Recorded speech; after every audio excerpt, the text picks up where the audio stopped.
Bienvenue à Comme un livre ouvert, le balado qui invite 25 des plus belles plumes au Québec à se dévoiler d'un couvert à l'autre.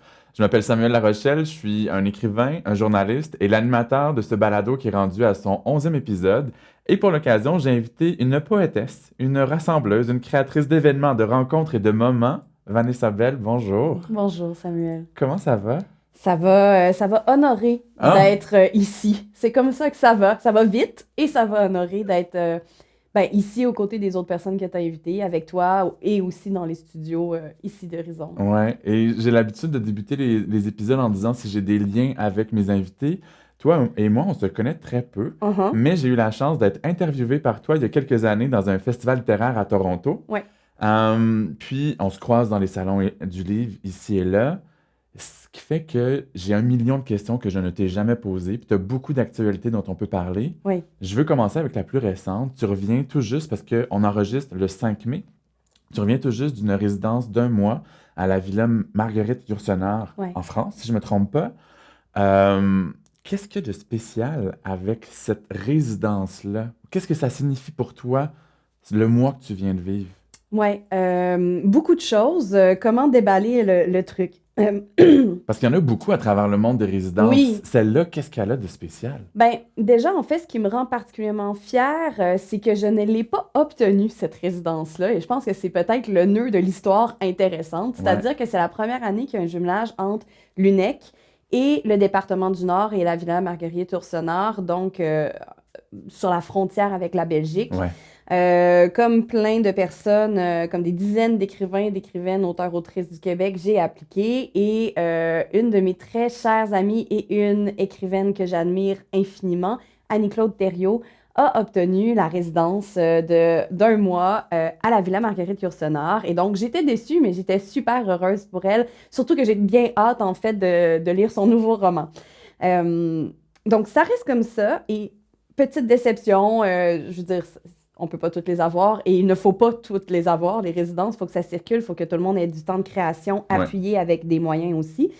Et un mois plus tard, le responsable à l'UNEC de cette résidence-là m'appelle, m'envoie 3 courriels, tout ça dans le même matin. Il me dit, il faut vraiment qu'on se parle aujourd'hui.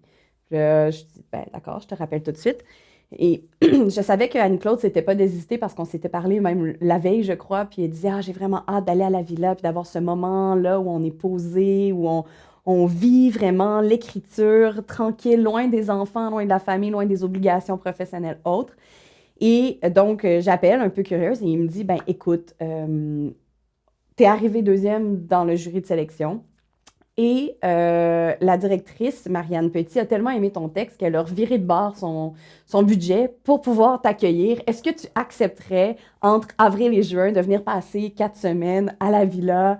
On t'invite avec les mêmes conditions qui sont celles qui seront fournies pour Annie-Claude. Donc, les bras m'ont tombé un peu beaucoup. Moi, D'autant j'ai le plus, mot wow étampé dans mon visage. ben, je pense pas que ça réarrive une deuxième fois dans la vie, là. Je veux dire, arriver On s'en bonne reparlera dans deuxième, puis 10 ils sont ans. comme zoup, viens-t'en pareil.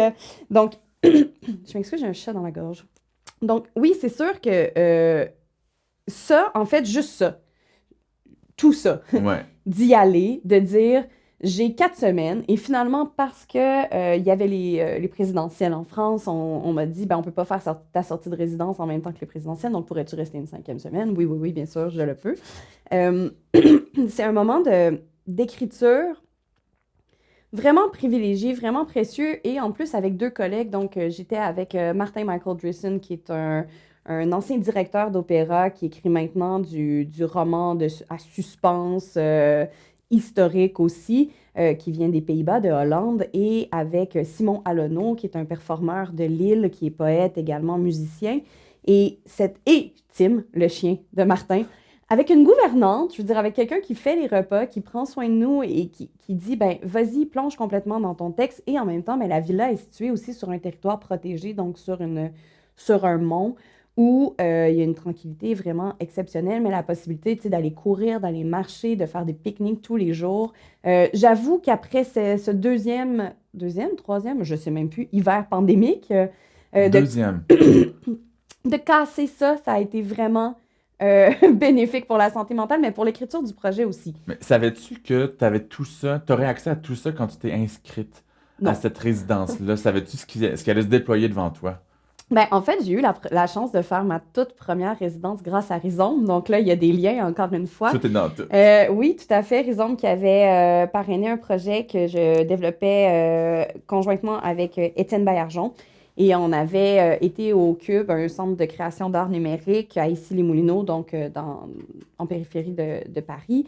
Et depuis ce temps-là, depuis cette première poussée-là, j'ai eu la chance quand même d'avoir accès à quelques résidences d'écriture. Donc, je savais un peu les conditions dans lesquelles j'allais m'asseoir pour travailler. Mais là, je t'avoue que tu sais, d'habiter dans cette vie-là extraordinaire avec toute la nature en éveil, ça paraît cliché, mais il y a quand même quelque chose de très, j'ai envie de dire sensuel, je vais dire sensuel, mais il y a quelque chose ouais, d'assez, les sens sont en éveil et ben, on le sait, tout le monde redevient un peu plus en vie au printemps. Oui. Et là, de partir d'ici, tu sais, avec des bancs de neige à la hauteur de mes yeux, puis d'arriver, puis que ce soit le printemps, puis de dire, OK, parfait, en plus, moi, j'allais débuter un nouveau projet d'écriture. Fait que tout bourgeonnait, la création, les fleurs, les arbres, tout. Voilà, voilà. Et c'est ça. Mais surtout, en fait, et c'est le dernier point pour répondre à ta question. J'ai des réponses toujours bien longues. Parfait, on a le temps. J'apprécie d'ailleurs qu'on ait le temps. C'est vraiment super, ça, ces longues formules-là. Et donc, ce qui m'a fait le plus plaisir, je pense, hormis le fait d'être reconnu par les pairs, d'avoir la chance, oui, d'extraire le quotidien de ma vie pour aller me concentrer uniquement sur l'écriture, c'est que ce projet-là, dont je ne veux pas trop dévoiler de choses encore parce qu'il est en démarrage, mais OK. ce projet-là, en fait, est initié d'une invitation que j'ai reçue l'année dernière, en janvier, donc 2021, de la revue XYZ, qui est une revue de la nouvelle, qui m'a dit on fait un numéro sur les îles, et là, on fait un lien avec Deux-Rivières, mon premier recueil. Je me suis fait inviter sur plusieurs thématiques aquatiques depuis Deux-Rivières. C'est comme ça que ça s'est passé. Et XYZ me dit on aimerait ça que tu écrives une nouvelle de 10 à 12 pages. Puis là, tu sais, la dernière fois que j'ai écrit une nouvelle, j'étais en secondaire 3, j'avais 15 ans et j'haïssais ça. J'ai pas ce talent-là de la nouvelle. Donc, ils me disent bon, t'as un an à peu près pour l'écrire parce que tous les numéros sont commandés en même temps. Et évidemment, j'attends à la dernière semaine de ce délai pour me mettre à l'ouvrage. Puis finalement, à mon insu, il y avait vraiment des personnages avec des actions, des psychologies, des interactions qui s'étaient, je sais pas, développées en arrière de ma tête et ça s'est écrit en 1 heure.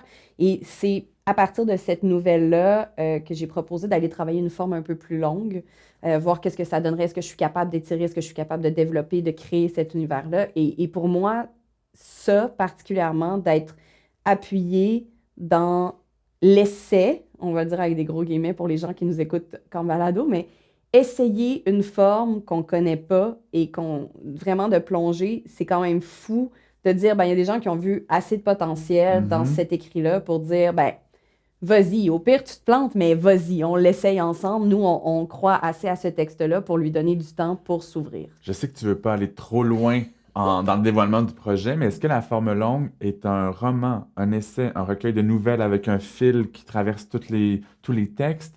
Euh, on est dans quelle forme plus longue? J'ai l'impression peut-être une novella, peut-être un roman, je sais pas. Puis j'ai pas envie non plus de me mettre cette pression-là. Évidemment, tu ne m'avais pas en posant la question. Mais toi, tu l'as pas choisi d'emblée. Non, Genre, je veux faire ça. non. Il y a des choses que ces personnages-là doivent faire, doivent vivre. Il y a des trucs à déposer. Puis quand j'aurai écrit ça, on verra si ça se tient, on verra si ça se peut, on verra le travail qu'il y a à faire. Évidemment, je suis toujours épaulée par mon équipe exceptionnelle de direction littéraire à La Peuplade, qui sont Mylène Bouchard et Paul Capsac. Donc, je suis entre de bonnes mains, même si pour le moment, c'est que mes mains à moi qui écrivent. Puis en résidence, il y a le fameux projet de création, mais il y a aussi plein d'activités avec la communauté, avec peut-être des étudiants ou des gens de différents âges. Ça a été quoi, tes propositions, ou qu'est-ce qu'on t'a demandé quelles suggestions t'as faites ou auxquelles t'as dit oui? Qu'est-ce que Ouais. t'as vécu là-bas?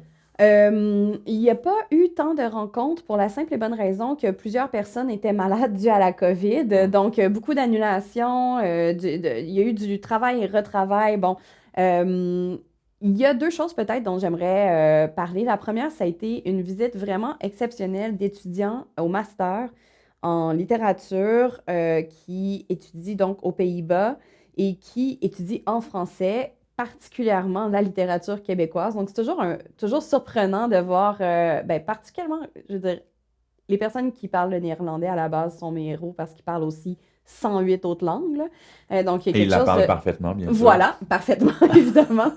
Et j'ai trouvé ça très, très, très touchant parce qu'en fait, c'était toutes et tous des enseignantes déjà qui retournaient pousser un peu plus loin les études. Donc, c'est sûr que c'était une rencontre qui était hyper riche parce qu'à la fois, c'était des étudiantes et étudiants donc ultra curieux, mais qui avaient tout le bagage d'enseignement.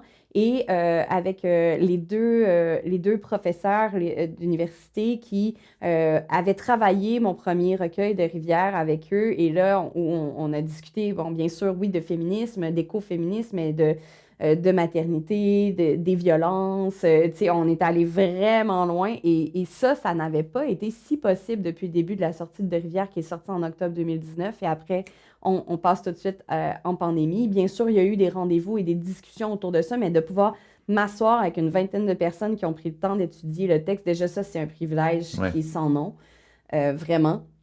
Mais en plus de créer des amitiés, parce que bon, il y a des gens avec qui on s'est déjà connecté, qu'on s'est promis de se revoir. Camille, qui est le professeur, m'a dit quand tu as fini ton projet d'écriture maintenant, tu sais, tu viens à l'université et là, on parle le moment où on t'a rencontré, puis que c'était en éclosion et jusqu'à la finalité, en tout cas la finalité papier qui serait la publication.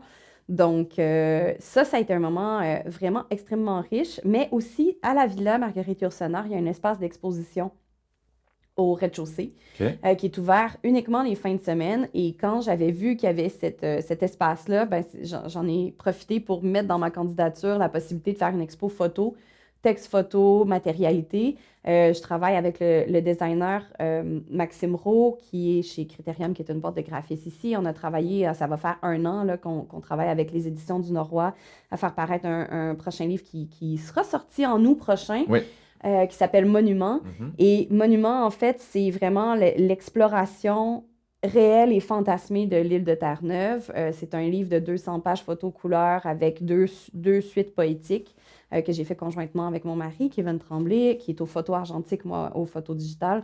Et c'est ça, je leur ai proposé de faire une expo portative un peu de ça. Et c'est là que Maxime Rowe a eu cette idée de découper les photos pour en faire des espèces de vignettes qu'on mettait au mur dans une forme monumentale, donc en hauteur, et où j'écrivais des vers du recueil et les gens partaient avec. Et ça a été ça vraiment une manière insoupçonnée peut-être pour moi de parler de littérature parce que la fin de semaine, il y a énormément de promeneurs, promeneuses qui passent par le parc, par la villa, et là, ils ouvrent les grandes portes de l'écurie, tu vois, parce que c'est l'ancienne écurie qui est reconvertie En galerie.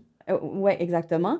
Et les portes grandes ouvertes, les gens viennent, voient que c'est une autrice québécoise. Bon, il y a une connivence à cause de la langue, notamment, mais toutes les fins de semaine, je restais à disponibilité, puis toujours, il y avait des gens qui disaient « Ah, mais moi, j'aimerais bien rencontrer l'autrice. » Donc là, ça a permis de parler, oui, du projet de Monument, oui, de Terre-Neuve, oui, du Québec, oui, des territoires qui sont immenses, mais beaucoup plus que ça, de parler de littérature, de poésie québécoise, de littérature contemporaine, de liens aussi qui unissent toutes les littératures de la francophonie. Et ça a été pour moi un moment très fort, là. C'est presque 800 personnes, tu sais, qui, sur 2 jours par semaine, sur un mois, sont passées voir l'expo. Donc ça m'a vraiment touchée. Puis ça a ouvert aussi des portes dans ma tête pour la suite de la création, puis de comment faire vivre le livre Ouais. hors du livre, bien sûr, qui est quelque chose qui m'anime et que j'ai appris à l'école de Rhizome, d'ailleurs. Puis la création en résidence, tantôt, tu as évoqué le fait de sortir du train-train quotidien, du territoire que tu habites, de la vie de famille, des projets dans la ville où tu vis. Mais si on est habitué d'écrire dans ce contexte de suroccupation, comment on gère tout ce temps libre? C'est une excellente question. Très mal. Ah ouais? J'avais un feeling qu'il faut s'habituer à ça. Ouais, oui. Puis en fait, tu sais, souvent je dis ah, les enfants m'empêchent d'écrire, mais finalement, il n'y a que moi qui m'empêche d'écrire parce que je pense que les enfants sont finalement peut-être un beau moteur d'écriture. Leur présence en disant ben, je sais qu'à 4 heures, il faut que j'aille les chercher, machin. Euh, En fait, une des choses, je pense qu'il faut aussi qu'on s'autorise en résidence, c'est que c'est un temps de création. Puis quand je cours, quand je marche, quand je fais du vélo, quand je rencontre des gens, quand je lis, je suis quand même en train d'écrire. Tu le sais, l'écriture, c'est tout le temps. Mhm. Des fois, ça déboule, des fois, il n'y a rien. Mais c'est un acte d'écriture, donc je me suis quand même permis. Il y avait des moments de travail, mais je commençais pas à travailler avant 10 heures le matin. Là.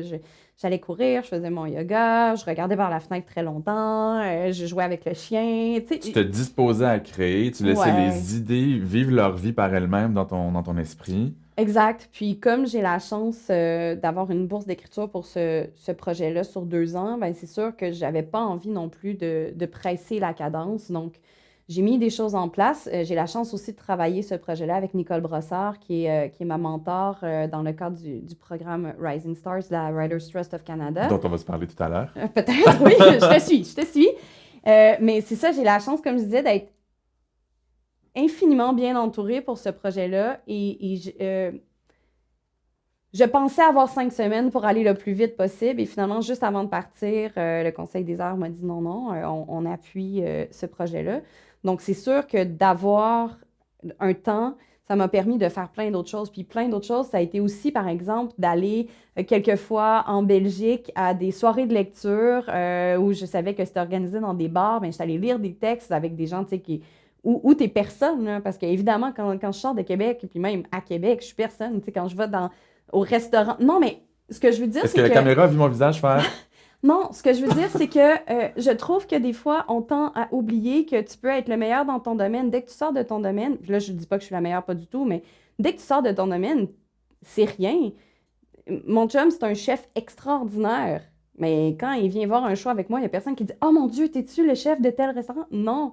Mais c'est la même chose Puis je trouve ça toujours intéressant quand je me retrouve dans d'autres endroits ou d'autres pays, d'aller casser des textes, puis d'aller des fois me faire ramasser, puis tu sais, de voir est-ce que ce texte-là provoque une réaction chez d'autres publics qui ont Ouais. d'autres références T'es-tu littéraires. fait ramasser? Non, non, ça a très bien été. C'était pas ça le but. Mais le but, c'était vraiment de prendre le pouls de. J'aime beaucoup, beaucoup Bruxelles. Je trouve que c'est une ville qui est vraiment foisonnante. On y fait toujours des rencontres vraiment très riches. Donc, j'ai des amis qui font des soirées qui s'appellent de lecture, etc. Et c'est au Pantin, dans un bar au 2e étage, qui dit oui, oui, on va vous accueillir avec un micro. Les gens. Puis là, tu sais, choc culturel, choc de pandémie. Les gens Ouais. sont cordés les uns sur les Ils sont autres, pas de près de masque. toi. Hein? Tout le monde French, je suis comme yes! Tout le monde a 19 ans. Puis j'étais comme, ben oui, OK, parfait, faisons-le, puis allons lire des textes là. Puis ça, j'ai bien profité, tu sais, à plusieurs reprises, je suis allée dans des séminaires aussi à l'université, des séminaires qui sont ouverts au public. J'ai essayé plein de trucs. J'étais allée rencontrer des directeurs, des directrices de musées. J'ai vraiment pas ouvert des portes, mais je me suis ouvert des portes mentales à moi pour Mhm. justement, ben, écrire, c'est vivre. Vivre, c'est écrire. Puis quand on est en mouvement, je pense qu'il y a quelque chose qu'on ne gagne pas immédiatement, mais qui, sur le long terme, vient appuyer la création. Moi, quand je t'écoute, j'ai envie d'en vivre une résidence. Puis tu as mentionné le fait un peu plus tôt que tu en as vécu d'autres. Ouais. Comment on identifie la résidence qui est faite pour soi ou qui peut correspondre à son profil d'écrivain, à son projet en particulier? Comment on fait ça? Ouais. Ben, c'est sûr que l'UNEC, l'infolettre de l'UNEC est vraiment un outil extraordinaire pour ça, en ce sens où tout est répertorié. Donc, dès qu'il y a un appel à candidature, l'UNEC le relaie. Et souvent, en fait, ça va être limité. Ça va dire ouvert pour le roman, pour la nouvelle, pour la poésie, pour la jeunesse. Donc, déjà, on peut éliminer comme ça, ou des ententes territoriales. Ouais. Donc, on sait qu'on n'a pas accès parce qu'on habite telle ville. Nous, ici à Québec, on a vraiment une chance double incroyable, qui est celle de créer dans une ville littéraire UNESCO et Mhm. qui nous donne accès à un réseau de circulation et de résidence et de Fait qu'il création faut que je et de déménage à partenariat. Québec. Oui, voilà. Ouais, je pense que c'est Québec le futur, rien de moins. Non, non, mais je n'oserais pas cantonner la littérature à un endroit, mais à Québec, il est vrai qu'on a des acteurs, des actrices, des structures et des enveloppes qui sont vraiment exceptionnelles. La Ville de Québec soutient beaucoup aussi la recherche, la création chez les artistes. On est, je trouve, bien entourés. Mais c'est sûr que le point de départ, c'est de savoir qu'elles existent. Mhm. Et ça, ça peut arriver très tard dans une vie d'auteur, d'autrice. Donc, abonnez-vous à l'infolette de l'UNEC si ce n'est pas déjà fait, autant pour les prix que pour les nouvelles aussi. Qu'est-ce qui se passe avec les autres membres? Comment la littérature québécoise rayonne? Moi, je pense que la meilleure manière d'être en communauté, c'est c'est de se tenir, bien sûr, au courant de c'est quoi le système dans lequel je m'inscris, Ouais. à quoi j'adhère pas, comment je peux partager les fiertés des autres aussi. Tu sais, c'est l'idée de faire collectivité, là. Mais une fois qu'on a vu toutes les résidences qui existent, qu'on Ouais, sait celles auxquelles on a droit, on va dire qu'il en reste 6, qu'il en reste 10 pour les prochaines années. ben, applique surtout. Carrément? Ouais, ça demande du temps, faire des dossiers, mais moi, ben, en tout cas, ça, c'est ma posture à moi. Je pense que si tu vois que le lieu, dans sa structure d'accueil, dans ce qu'il propose, tu peux regarder aussi les écrivains et les écrivaines qui sont passés dans les dernières années. Un peu comme quand tu essaies de choisir, tout le monde n'a pas le luxe du choix, mais quand tu essaies de choisir une maison d'édition, par exemple, tu vas regarder, est-ce que je m'inscris dans cette lignée Mhm. Est-ce que littéraire-là? j'aime ce que cette maison publie, puis est-ce que ce que j'écris va dans le même sens? Exactement. C'est de voir les opportunités. Moi, j'essaie de pas aller trop de fois dans les mêmes milieux pour justement faire circuler ben, l'œuvre, ma parole, les rencontres, tout ça.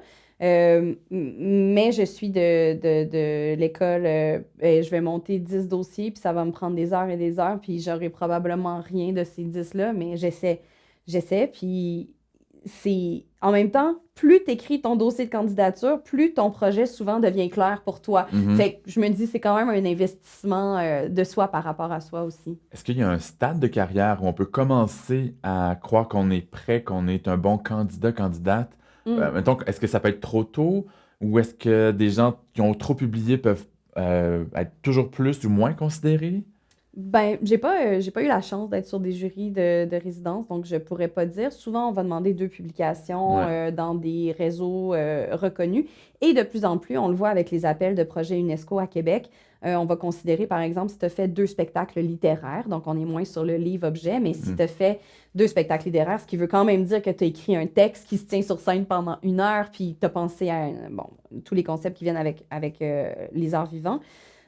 Donc, souvent, ça va être le critère qui va en fait faire, euh, qui va trancher la ligne pour bien des gens. Ici aussi à Québec, on a un super programme qui s'appelle Première Ovation, qui vise justement à soutenir la création chez les 35 ans et moins. Donc, que tu aies publié 0 livre ou 18 avant tes 35 ans, ça n'a pas d'égard, c'est la qualité de ton projet, puis de faire aussi une rétention d'artistes sur le territoire. Ouais. Donc, il faut vraiment, je pense, c'est de toujours le faire avec intelligence puis avec respect pour les gens qui lisent ton dossier aussi. Tu peux pas faire un dossier puis l'envoyer à 10 places puis que ton dossier soit le même. Par exemple, Mhm. à la villa, ben, j'ai vu qu'il y avait un centre d'expo, donc j'ai dit, ben voilà, ma pratique, elle est aussi photographique. Je Faut pense qu'il y a personnaliser. quelque chose. Oui, exactement. Puis c'est de reconnaître aussi le travail des gens avec qui tu vas travailler parce que tantôt, tu parlais de médiation culturelle, de rencontres, mais les équipes qui offrent des résidences, c'est aussi les équipes qui t'accueillent, qui font circuler ton travail, qui te mettent en contact avec d'autres personnes. Donc, c'est d'avoir au moins ce respect, cet égard-là pour leur travail. Est-ce que Marguerite Yourcenar occupe une place spéciale pour toi? Est-ce que c'est une plume qui signifie quelque chose pour toi? Ce serait mentir que de dire oui. Euh, Par contre, ce que j'ai lu d'elle, j'ai beaucoup aimé.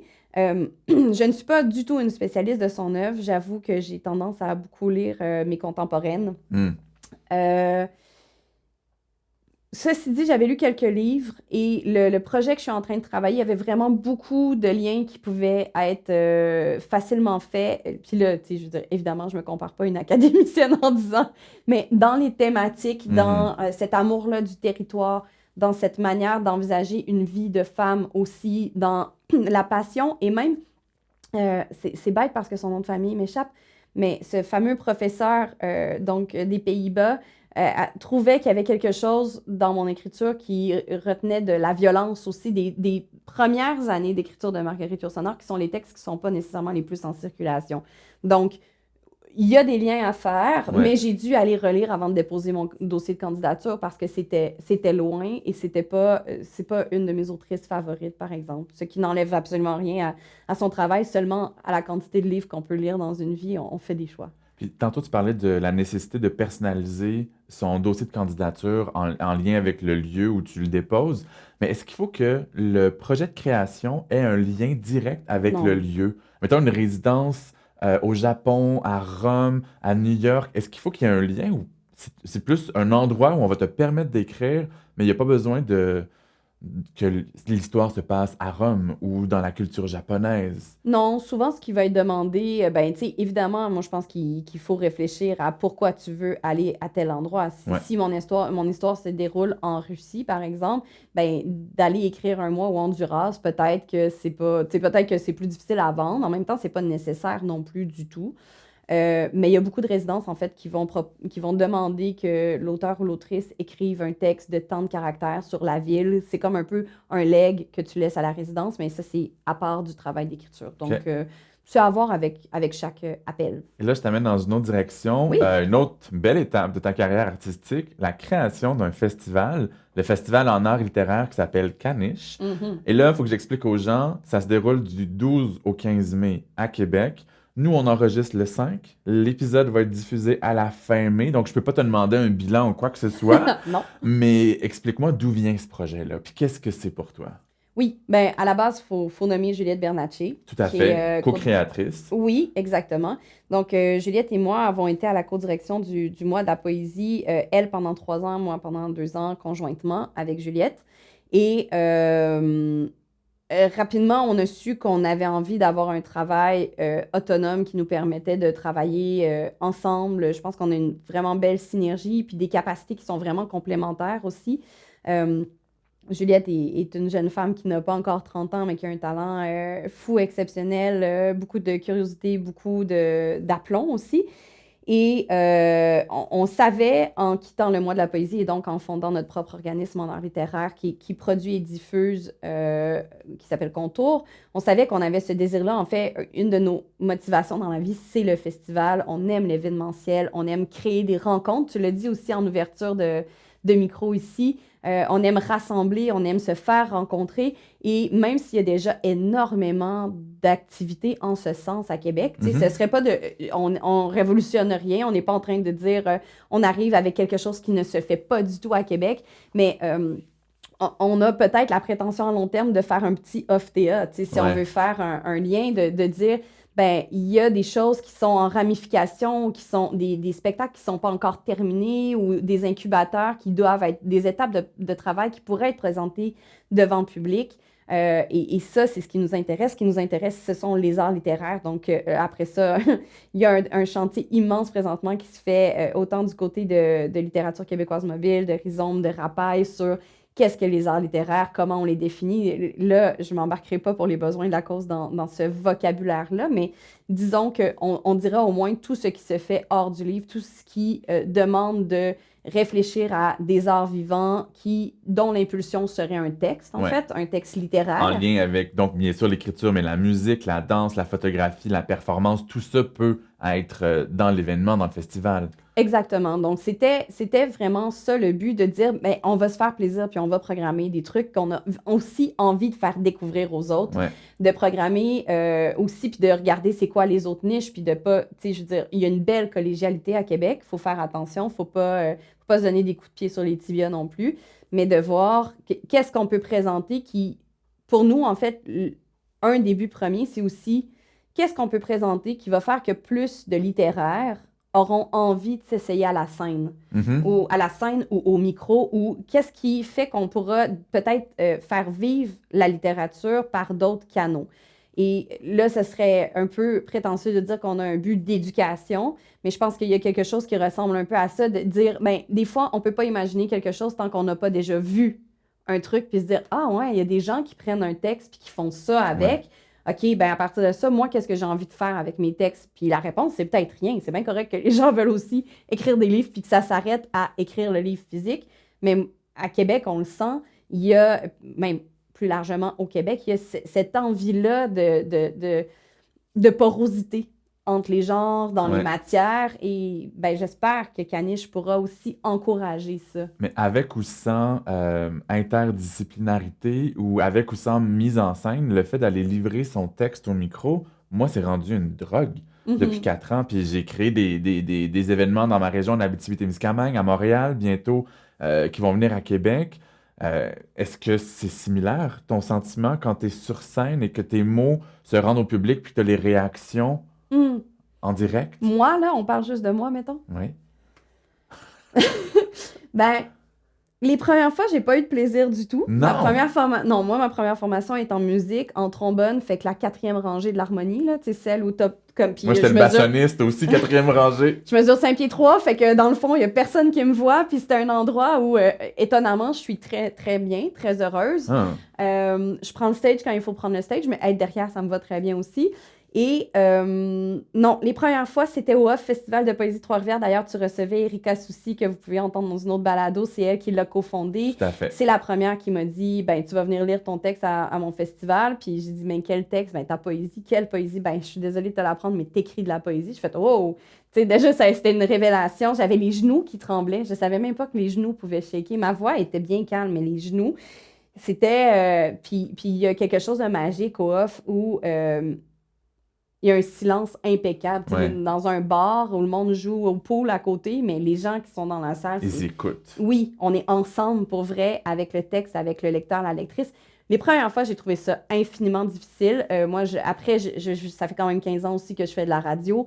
C'est une autre chose d'être derrière un micro. Mhm. T'es pas obligé d'être cute, tu peux être en pyjama. L'important, c'est juste que ta voix ait l'air comme vraiment bien, bien placée. Ouais. Que tes intentions se communiquent bien. Mais avec le temps, je pense que j'en suis venue aussi à comprendre qu'est-ce qui fait que ce texte-là va aller sur scène ou comment je vais réécrire ce texte-là pour qu'il sonne pour la scène Ouais. ou comment je vais l'interpréter sans nécessairement le réécrire, mais de dire, ben celui-là, je vais tourner plus rond, je vais pas prononcer ça de telle manière. Même si la phrase ou le vers va jusque-là, ben je m'arrête dans le centre. Donc, de jouer avec la musicalité, je veux dire, c'est ça aussi, là. C'est un peu comme, tu sais, le rap, c'est rhythm and poetry. On est dans la même chose, je pense, quand tu interprètes Ouais. un texte, peu importe qu'il soit de poésie ou non. Donc, j'y ai pris plaisir. J'ai encore toujours, plus maintenant les genoux, mais les mains qui tremblent. Puis j'espère que ça va trembler toute la vie parce qu'il y a quelque chose aussi de vraiment grisant puis de galvanisant dans cette idée-là d'être pas sûr. Puis que finalement, ça m'est arrivé, parenthèse, mais en décembre dernier, Marie-Do Belliquet de Littérature et Haute Niaiserie à Sherbrooke m'avait invité d'ailleurs sur le même line-up que Véronique Grenier, que tu reçois également dans un autre, dans un autre On dirait que c'est toi qui épisode. anime. C'est merveilleux, tu fais tous les liens pour moi. Pardon, j'arrête, j'en fais Non, moins. c'est drôle. Mais oui, Véronique et moi, on était sur le même line-up avec plein d'autres personnes. Puis il y a un house band, puis c'est à la petite boîte noire à Sherbrooke. Ouais. Puis il y a une effervescence incroyable lors de ces soirées-là. Et ça faisait longtemps que je n'étais pas montée sur scène, bon, à cause de la pandémie aussi. Mais ce soir-là, j'ai livré un de mes textes préférés. Je me suis fait plaisir. En fait, je ne savais pas lequel lire. Je l'ai marqué sur Instagram, puis il y a comme une personne de Sherbrooke qui m'a écrit en premier, puis qui m'a dit « Moi, je veux que tu fasses ce texte-là. » Puis ça m'a vraiment touchée que quelqu'un, premièrement, connaisse un de mes textes, puis qu'il dise « Moi, j'ai envie que tu lises celui-là. » Si je ne me trompe pas, c'était Caroline Saint-Amand, pour ne pas la nommer. Et quand j'ai eu fini d'interpréter le texte, les gens se sont levés, mais en masse, ça fait « Puis ils m'ont applaudi, puis j'avais plus envie de descendre du stage parce que j'étais comme « Hey, si ça pouvait être ça, le retour qu'on a quand les gens aiment nos livres. Mhm. Imagine à quel point on aurait envie d'en écrire plus d'autres. Parce qu'avec le livre, il y a quand même souvent cette distance-là ou ce temps-là où toi, tu es déjà dans un nouveau projet quand ton livre sort. Puis à part des messages que les gens peuvent t'envoyer sur les réseaux sociaux ou peut-être en personne au Salon du Livre, on n'a jamais leur réaction live. Exact, mais donc ça, là, une scène comme Marie-Do et ses acolytes, car elle n'est pas seule, là, je pense à Olivier, son nom de famille m'échappe, je m'excuse, mais cette équipe-là fait des soirées où tu as juste envie comme de prendre les gens dans tes bras puis de dire « Bravo, la littérature! » Il y a vraiment quelque chose de super galvanisant. Ça j'achète n'importe quand. Puis dans le fameux festival, il est question de poésie non dressée. Ouais. C'est quoi ça? Bon, les crédits de poésie non dressée vont à Renaud Belzile, qui est le graphiste. On a travaillé avec lui et son acolyte pour faire le visuel de Caniche. Et c'est Renaud qui est arrivé avec l'idée, il a dit « Ben, je pense que ça prend un slogan. » Je pense que...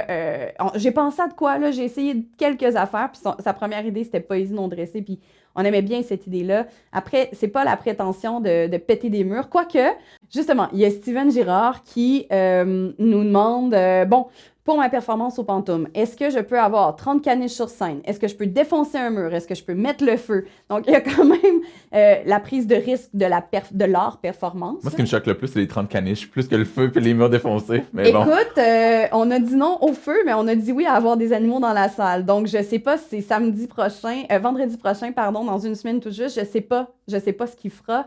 Mais cette idée-là de poésie non dressée, c'est la même idée qu'on défend, en fait, Juliette et moi, depuis qu'on a la chance, parce que c'est quand même une grande chance de pouvoir programmer des artistes.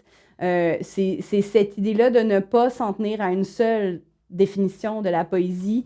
C'est d'être irrévérencieux si on le veut, certes, mais ça peut être aussi un thé avec de la poésie. Bon, je pense que cette idée-là de non-dressé, c'est ce que Dominique Tardy avait appelé lorsqu'il était au Devoir la fin du show de Lutrin. Donc, c'était une entrevue, d'ailleurs, commune avec Simon Dumas de Rhizome et Juliette et moi du Mois de la Poésie.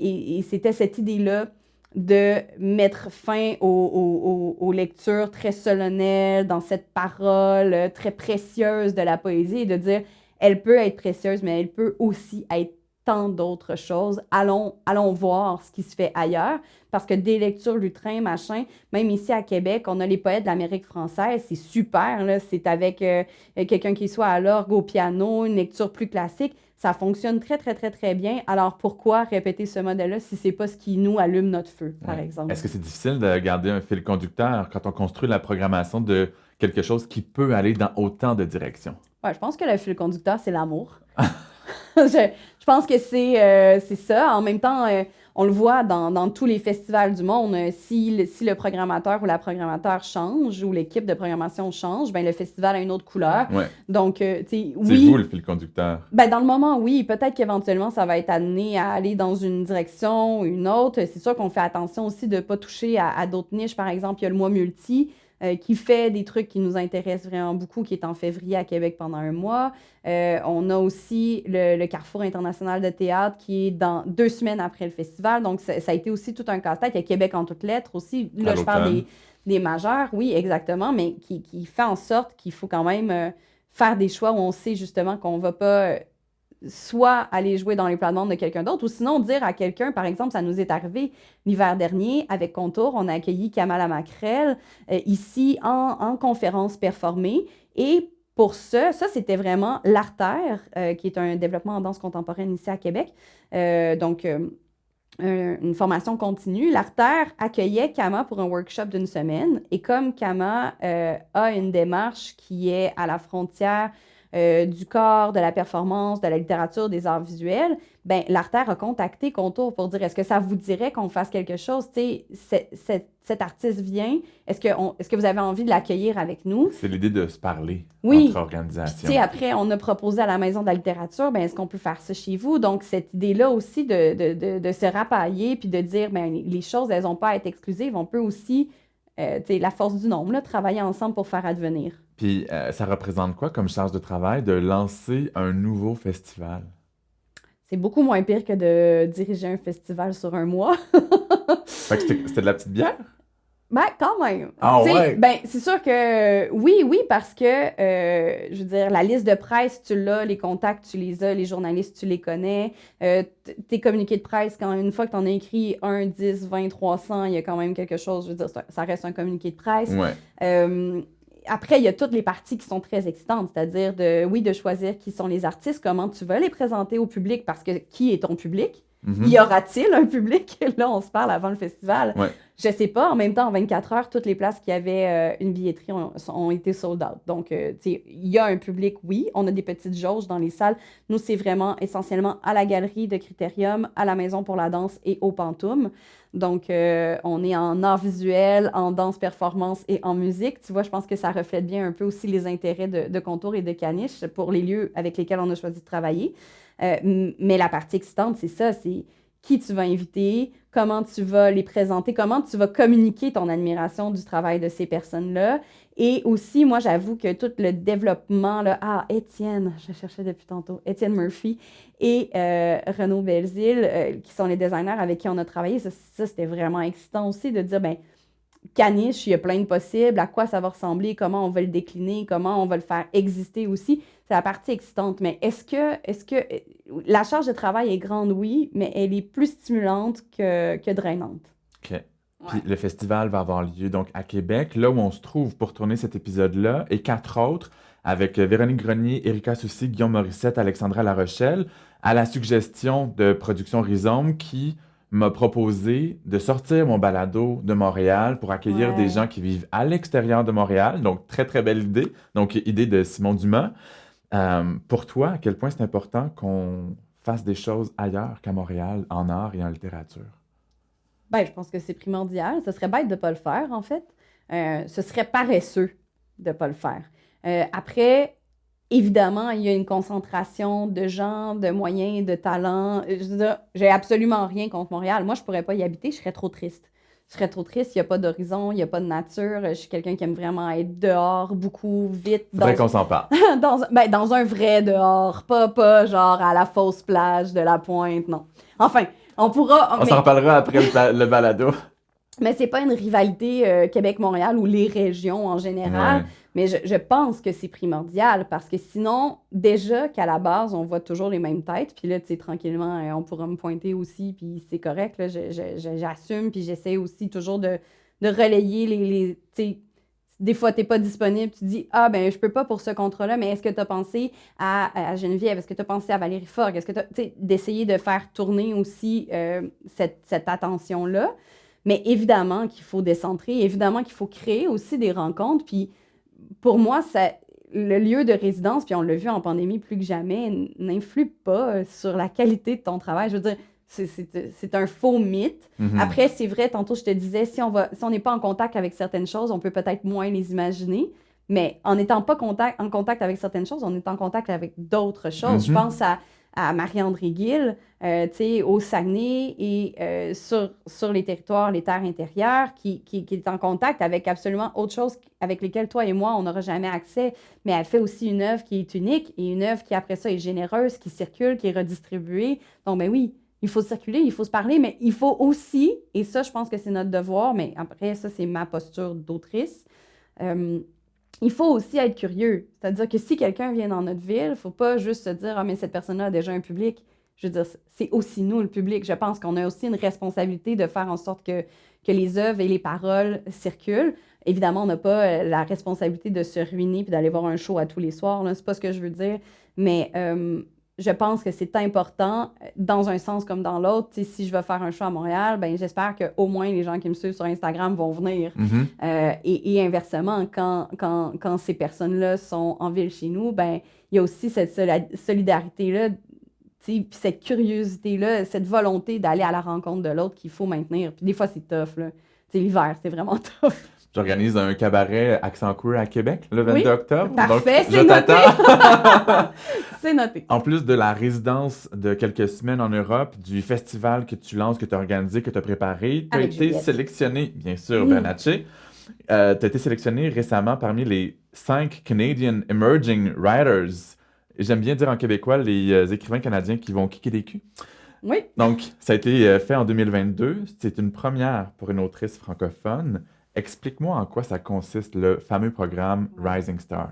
C'est tout nouveau, déjà. Donc, je pars de la base. La Writers' Trust of Canada, c'est la fondation qui va soutenir les plus grands prix littéraires canadiens anglophones. Mhm.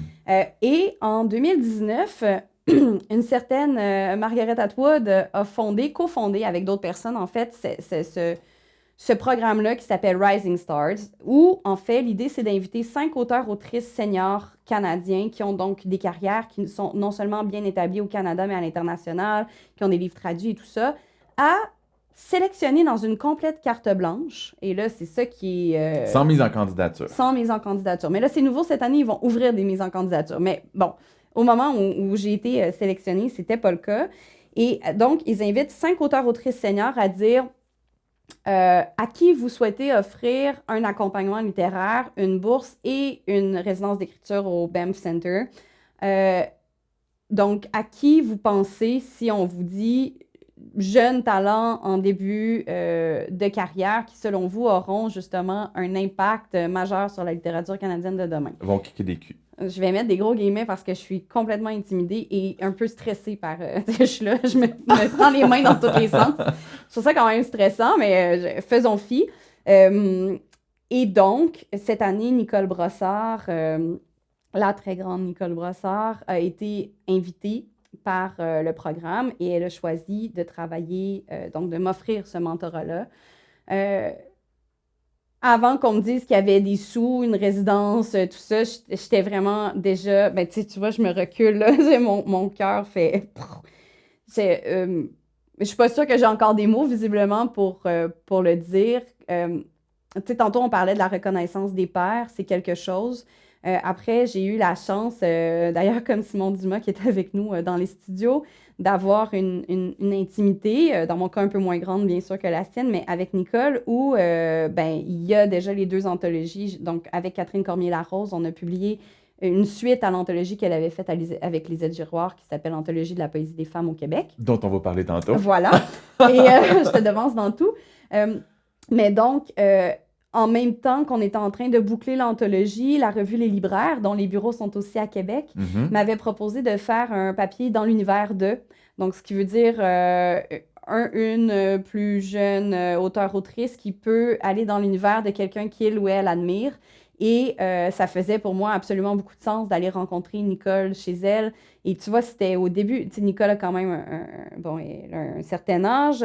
En pandémie, j'étais vraiment surtout pas certaine qu'elle allait accepter parce que l'idée, la revue disait non, mais il faut vraiment que vous vous rencontriez, il faut qu'il y ait une rencontre physique, il faut qu'il y ait du concret, il faut qu'il y ait du réel. Et je me rappellerai toujours, elle m'avait invitée à prendre donc le thé, puis elle aime pas le thé en plus. C'est vraiment smart de sa part. Elle m'avait invitée à prendre le thé sur sa galerie, genre à fin octobre. Puis on avait parlé 2 heures et demie parce que c'est nous, puis parce que tout était naturel. Et il y a une complicité là dans les idées, dans la littérature, dans une vie de femme aussi, dans une vie de mère aussi, qui s'était nouée et qu'on a continué à entretenir. Et l'été dernier, je lui avais parlé du fameux projet que j'ai débuté à la Villa. Donc, tout est en tout. Puis là, elle m'avait dit ça, Vanessa, là, t'en parles pas, là. Elle dit, c'est comme... Comment elle avait... Elle avait dit, c'est comme le battement d'aile d'un oiseau qui passe sur une pierre. Les premières fois, il n'y a rien qui laisse, mais à force, il y a de l'usure. Et ça, tu le gardes pour toi, puis tu l'écris, puis tu le jalouses. Oui. Puis, quand elle m'a offert, en fait, ce mentorat-là via les Rising Stars, j'étais infiniment touchée, d'autant plus qu'elle m'a dit, mais qu'est-ce que tu veux qu'on travaille? Puis l'idée était d'ouvrir à n'importe quoi, mais elle a dit, c'est sûr que si ce projet-là, tu l'as toujours en tête, j'aimerais bien qu'on travaille ensemble son aspect philosophique. Et comme Nicole est une femme qui fait entre autres de la poésie et du roman, théoricienne de la littérature aussi, grande militante féministe, c'est comme si tout convergeait pour nourrir ce projet-là. Tu vas continuer ça avec elle. Exactement, oui, exactement. Et tu le mentionnais, c'est fou parce que c'est la première fois, en fait, ils n'avaient pas pensé que Nicole choisirait peut-être une personne d'expression française. Donc, c'est la première fois que quelqu'un au pays donc, est parrainé par ce projet-là. Et j'ai la chance infinie de travailler avec Luba Markovskaya, qui est une grande, grande traductrice qui est en train de traduire la fameuse nouvelle, donc de départ, vers l'anglais. D'ailleurs, je devrais aujourd'hui être en train de lire ça et de lui renvoyer mes commentaires. J'arrive, Luba.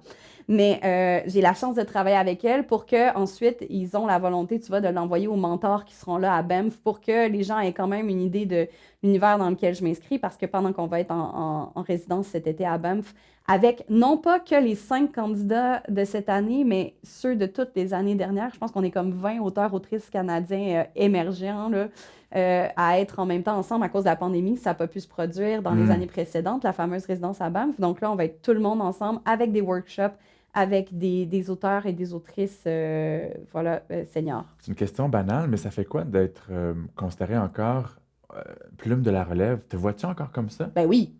Je pense que je vais être relève. Mais de toute façon, au Québec, tu peux être relève pendant 25 ans. C'est pratique. C'est pratique.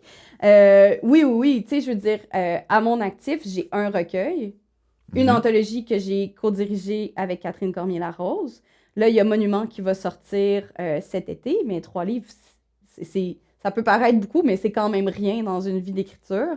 Parce que tu étais plus dans le volet organisationnel et communication de la littérature pendant longtemps. Oui, exactement, exactement. Pourquoi tu as commencé pas si tard, mais plus tard?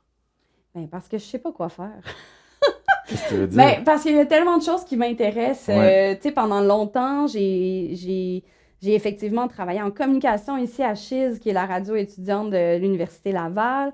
J'ai tenu des blogs, j'ai blogué pour des festivals, j'ai fait un travail plus de chroniqueuse que de journaliste, j'ai fait de la radio, euh, j'ai fait de la critique écrite. Parce que si les premiers Ouais. projets que tu as rendus accessibles au monde sont si bien reçus, puis si tu as tout ce que tu vis depuis un an, Mm. il y a un talent qui était présent avant.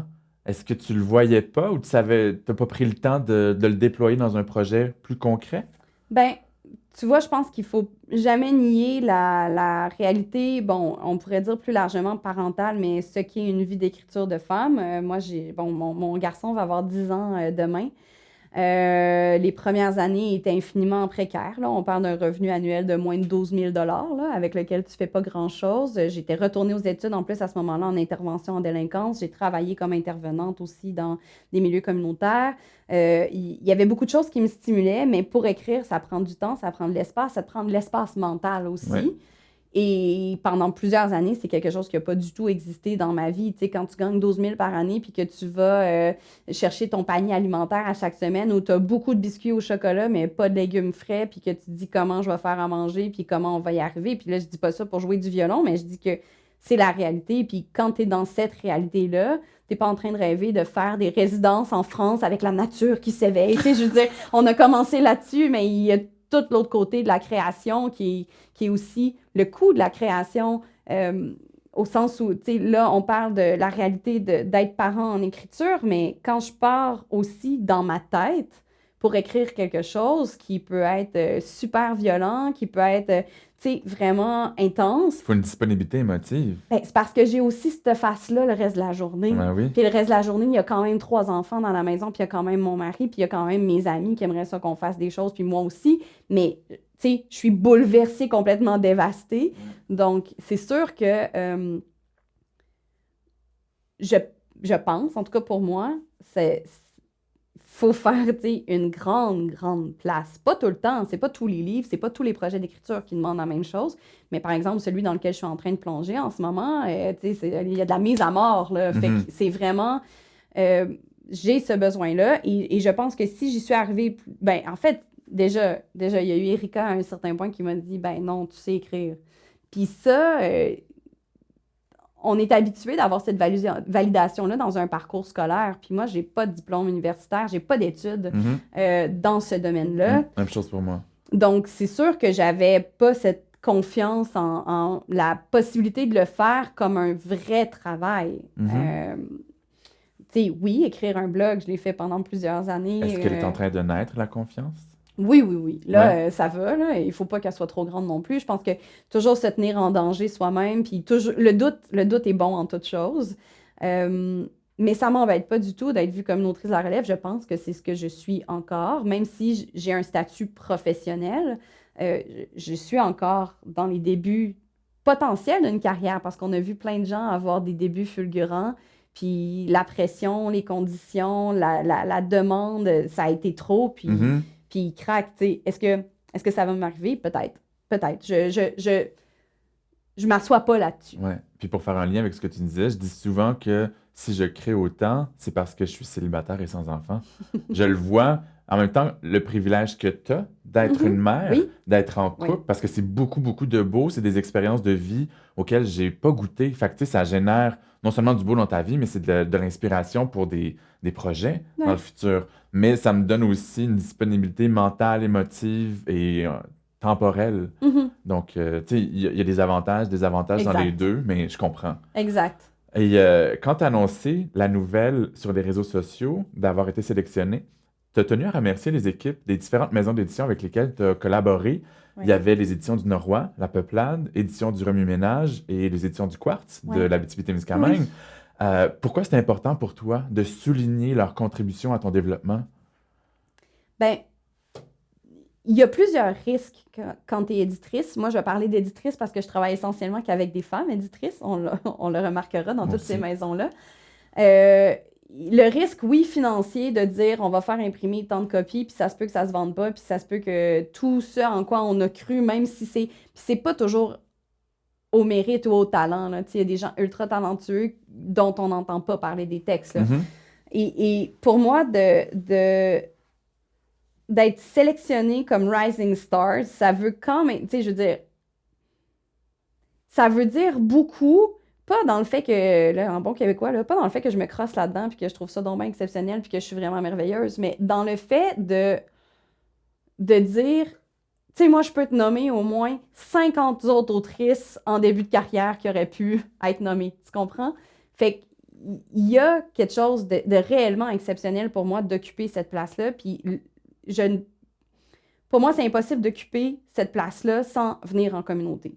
Puis sans dire, ben, si ça, c'est possible aujourd'hui, c'est parce qu'il y a 7 ans, j'ai envoyé un manuscrit à la Peuplade, à Mylène Bouchard, qui m'a dit, on le publie pas, mais il y a quelque chose là. On le publie pas parce que notre comité de lecture est pas unanime, puis ils sont pas sûrs que tu es prête à être publiée. Mm. Mais Mylène, elle m'a dit, la prochaine fois que tu as quelque chose, soit tu retravailles ça, soit tu m'envoies d'autres choses, mais la prochaine fois, passe par moi directement.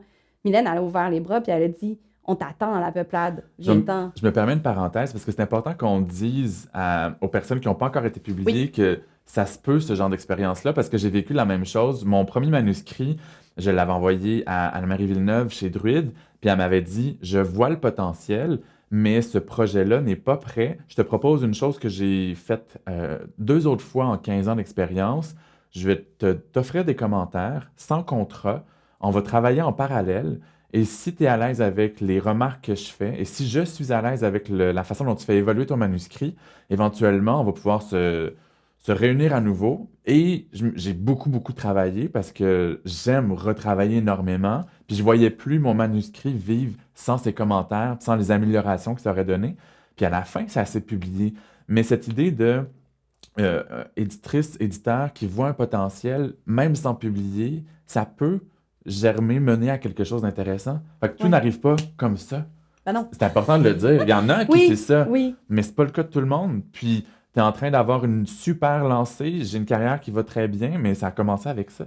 Oui, exactement. Mais moi, je remercierai jamais assez et le comité de lecture et Mylène de ne pas avoir publié ce livre-là.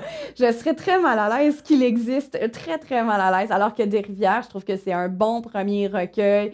Il y a ses beaux défauts de premier recueil, mais il y a sa belle énergie de volonté, tu sais.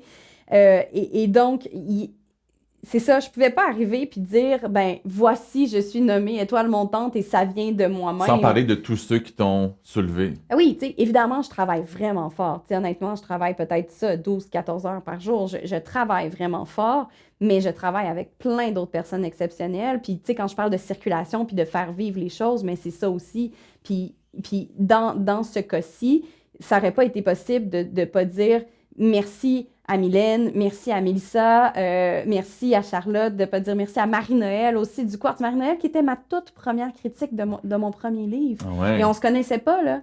Donc, ma toute première critique à Radio-Canada, Abitibi, justement, à Rouen. Et on s'est rencontrés par là. Après ça, on a eu envie de faire un livre ensemble. Et là, en tout cas, je m'avance pas trop, mais on va faire d'autres livres Ah ensemble. ouais. Tu sais, Donc, tout est dans tout. Quand ouais, elle a cédé sa place à Ici Première Abitibi, c'est moi qui l'ai prise. voilà. Fait que Voilà. tout est là. Puis là, j'ai pas renommé Rachel, mais c'est important aussi pour moi de dire Rachel et Anne de chez Remue Ménage et Audrey-Anne aussi. Donc, non, c'est ça. Des fois, je sais que de l'extérieur, puis je parle pas de moi, mais en général, les gens pensent que, je me suis fait dire encore la semaine dernière, toi, c'est fou, t'as lancé un livre il y a 3 ans, puis depuis ce temps-là, c'est Skyrocket. Puis je suis comme, ouais, mais ça fait quand même 15 ans que j'écris, tu sais, mais avant, il y a 3 ans, c'est vrai que j'avais pas. Il y a encore, le livre papier est encore un passeport. C'est Mhm. encore un point de rencontre, c'est encore une carte, c'est un peu une carte d'affaires, c'est un peu ta manière de dire, ben, voici, si tu veux qu'on se rencontre, ça peut être par là, tu sais, Ouais. c'est un moyen de rencontre. Donc oui, il fallait que ces personnes-là soient nommées parce que c'est un travail de l'ombre qui est récompensé par le succès des autres. Mhm.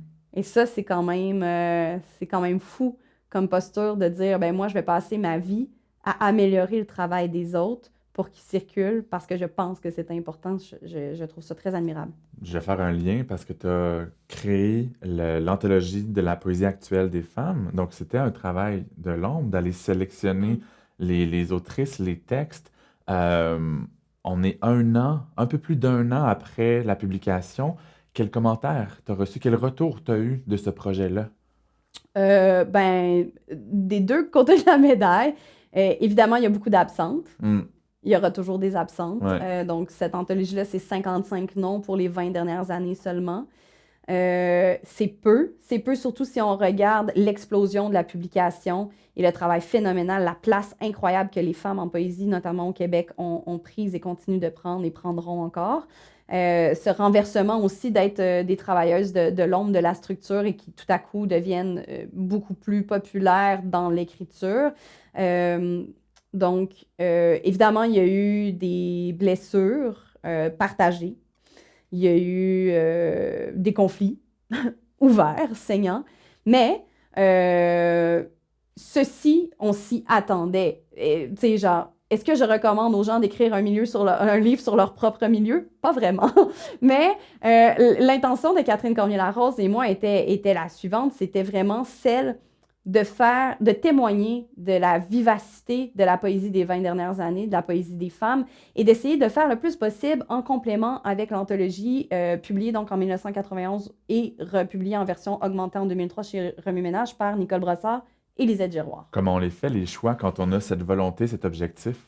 Ben, avec Catherine, on a établi bien sûr une grille qui déterminait. Bon, au départ, on a fait une première liste d'à peu près 300 noms de femmes qui ont publié dans les dernières années et on a relu leurs œuvres entières. Et là, on a diminué. Tout ce qu'elles ont publié? Oui, ça a été la première étape, la Eh là plus là. difficile, la plus intense, mais la plus joyeuse aussi parce que tu sais, c'est vraiment génial de lire les personnes avec qui tu écris aussi. Mais il y a des plumes là-dedans qui, dans les 20 dernières années, ont publié peut-être 4-5 recueils, Oui, fois 300 personnes. oui.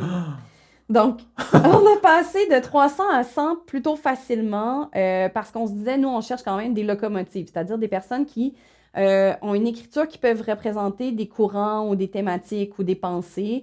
Des personnes, après, on a essayé de choisir aussi que l'anthologie ait une espèce qu'elle puisse aussi se tenir toute seule. Donc, il y a quelques noms qu'on a été pigés aussi dans l'anthologie qui précédait, de Brossard et Giroir, pour dire, ben si tu n'as que celle-là, si par exemple, tu es étudiante au cégep, puis qu'on te le met au programme, comme c'est le cas ou à l'université, puis que le seul contact de ta vie que tu auras avec des poètes vivantes, c'est ça, ben sache qu'il y en a qui ont 90 ans, puis qu'il y en a qui ont 18 ans, puis il y a tout ce qui existe entre les deux.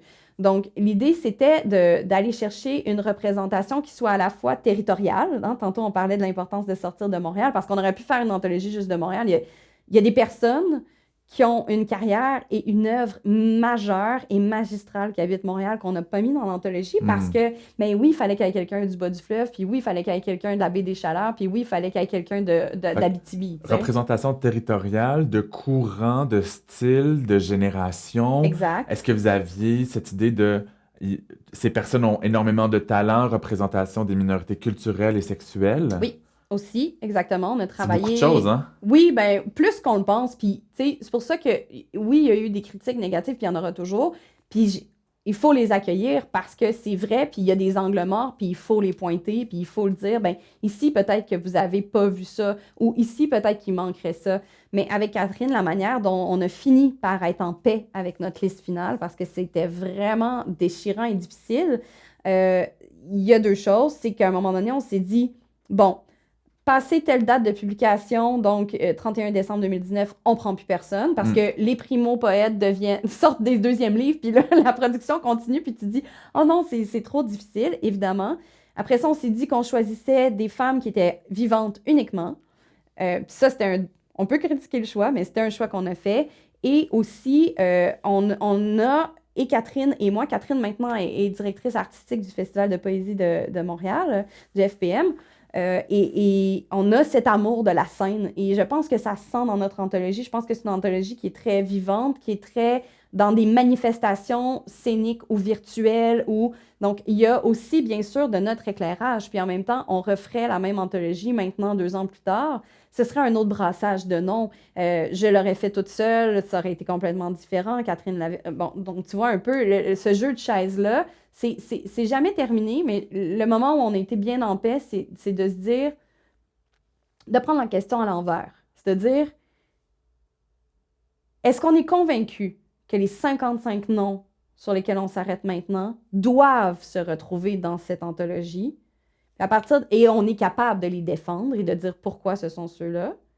À partir du moment où ça a été fait, on dirait qu'il y a un grand poids qui s'est levé de nous. Et par ailleurs, le but, c'était effectivement, oui, de le faire circuler pour notre propre milieu, mais beaucoup que ça devienne un outil d'enseignement, ce qui est le cas depuis 1 an, le nombre de conférences, de rencontres, de représentations, d'échanges qu'on a fait dans les écoles, autant du secondaire jusqu'à la maîtrise, est assez substantiel. Ils sont là, les effets positifs. Il n'y a pas eu que les critiques. C'est ça. Mais moi, quand j'entends quelqu'un qui est dans l'anthologie me dire « il y avait au moins 10 personnes que je connaissais pas dans l'anthologie, alors que c'est ton propre milieu je me dis « ben good, rencontrons-nous ».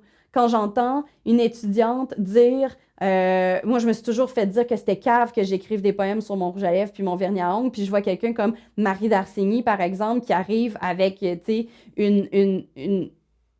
une connaissance historique et pop à la fois des cultures féministes, puis qu'elle dit, ben non, c'est valable, puis voici, je le fais. Ça fait plaisir. Quand j'entends une prof dire « j'ai toujours haï la poésie, mais depuis que j'enseigne avec votre anthologie, j'ai du plaisir », mais je me dis « mais c'est ça, tu sais, le but, c'est de circuler. » Après, on peut toujours se coincer dans des niches, puis il y a des ouvrages universitaires vraiment plus approfondis, puis avec des recherches incroyables qui parlent du même sujet. D'ailleurs, c'est Zéa Beaulieu-April et Stéphanie Roussel qui sortent là dans les prochains jours, une brique sur les enjeux de la poésie contemporaine au Québec. Je veux le lire, ce livre-là, mais ce livre-là ne m'apportera pas la même chose que l'anthologie. L'anthologie, pour nous, c'est un point d'entrée.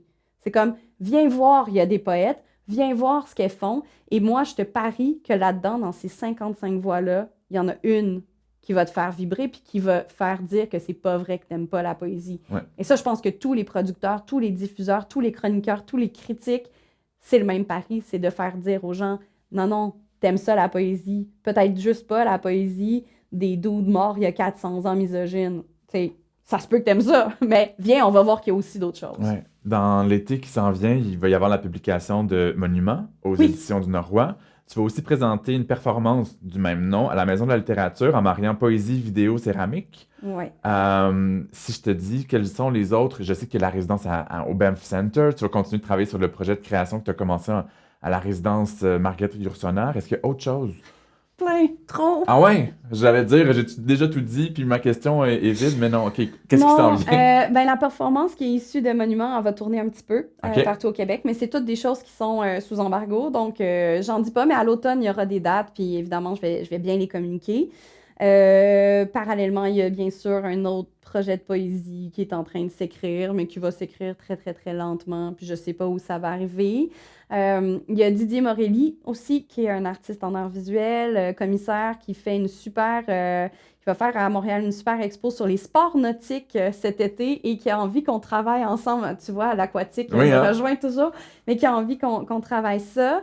Et une vraiment belle nouvelle que je vais te dire hors d'onde tout à l'heure, mais dans une portée beaucoup plus populaire autour de la baignade en eau froide. Donc, quelque chose de très stimulant qui va marier, en fait, tout ce qui nourrit mon imaginaire et tout ce qui fait que mon corps est en forme.